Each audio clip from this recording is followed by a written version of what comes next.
എല്ലാവർക്കും പുതിയ ഒരു വീഡിയോയിലേക്ക് സ്വാഗതം. ഇന്ന് നമ്മൾ സാധാരണയായിട്ട് വൈകിട്ട് പല പല പലഹാരങ്ങൾ ഉണ്ടാക്കി വെക്കാറുണ്ട്. അതേപോലെ ഒരു നാടൻ വിഭവമായ മുള്ളു തേൻകുഴൽ എന്ന പലഹാരമാണ് ഞാൻ നിങ്ങൾക്കായി ഇന്ന് പരിചയപ്പെടുത്താൻ പോകുന്നത്. അതെങ്ങനെയാണെന്നതാ ഒരു വീഡിയോയിൽ കൂടെ കാണിച്ചു തരാം. 300 ഗ്രാം പൊന്നിയരി. സാധാരണ നമ്മൾ ചോറൊക്കെ വെക്കുക, ഇഡ്ഡലി ഉണ്ടാക്കാനൊക്കെ ഉപയോഗിക്കാറില്ലേ പൊന്നിയരി. ഇതേപോലെ വെളുത്ത അരി. ഇതാണ് സാധനം.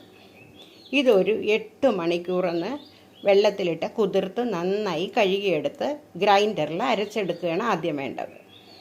30 ഗ്രാം ഉഴുന്നുണ്ട്. ഇതൊന്ന് നമുക്കൊന്ന് ഫ്രൈ ആക്കി എടുക്കണം. നന്നായി ഒന്ന് ചുവക്കുന്നത് വരെ വറുത്തെടുക്കാം. ഒന്നും ഒഴിക്കേണ്ട, അങ്ങനെ തന്നെ നമുക്ക് വറുത്തെടുക്കുകയാണ് വേണ്ടത്. നന്നായി ചുവന്ന് കഴിഞ്ഞു ഉഴുന്ന പരിപ്പ്. ഇനി നമുക്കൊന്ന് തീ ഓഫ് ചെയ്യാം. നന്നായി ആറിയ ശേഷം മിക്സിയിൽ പൊടിച്ച് അരിച്ചെടുക്കുകയാണ് വേണ്ടത്. നമുക്ക് പൊടിച്ച് ഒരു 2 പ്രാവശ്യം നല്ല നൈസായിട്ട് അരിച്ചെടുത്ത മാവാണിത്. തയ്യാറാക്കുന്ന മാവ് തയ്യാറായി കഴിഞ്ഞു. അതാണ്ടോ ഈ ഒരു പാകത നന്നായിട്ട് അരച്ചെടുക്കണം. ഇതേപോലെ ഇതൊരു പാകമാണ് കേട്ടോ. തേൻകുഴൽ തയ്യാറാക്കുന്നതിലേക്ക് ആവശ്യമുള്ള ഉപ്പ്, അല്പം ജീരകം, ഒരു 2 സ്പൂൺ ഉഴുന്നുപൊടി.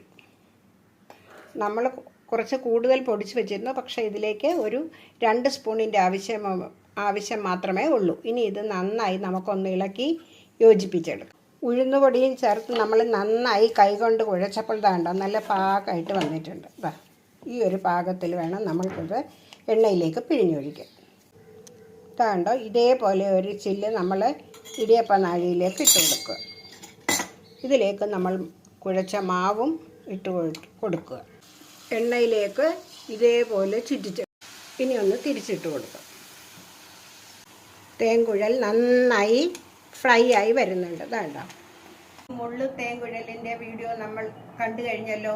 ഇതാണ്ടോ ഇത് മുള്ളു പോലെ ഇരിക്കുന്നത് കൊണ്ടാണ് ഇതിനെ മുള്ളു തേൻകുഴൽ എന്ന് പറയുന്നത്.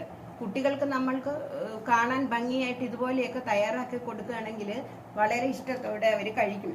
തേൻകുഴൽ തയ്യാറാക്കി നോക്കുക, ചാനൽ കാണുക, സപ്പോർട്ട് ചെയ്യുക. Thank you.